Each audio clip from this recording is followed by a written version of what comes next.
probably got introduced to digital transformation the same way many people did, as an overused buzzword right out of the gate, right? You'd hear digital transformation, digital transformation. Well, what does that mean, right? And it was through my work with Rockwell Automation, of course, a company that you could say specializes in helping manufacturers digitally transform or enable the connected enterprise, right? So that was where I got introduced to it. But maybe I'll share. I started thinking about digital transformation a little differently over the years, right? Because there are I think there are multiple ways to do a digital transformation, or certainly there are different scales of a digital transformation, right?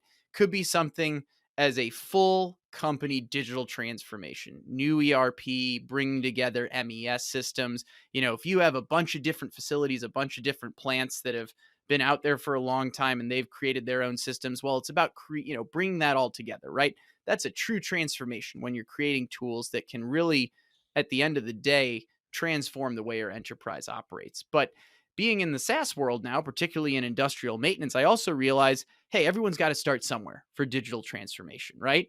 And it could be as simple as digitizing one department, in which, in this case, your maintenance department, which I know we're going to talk about here a little bit more. So that's kind of how I think of it, right? Companies hear the term digital transformation.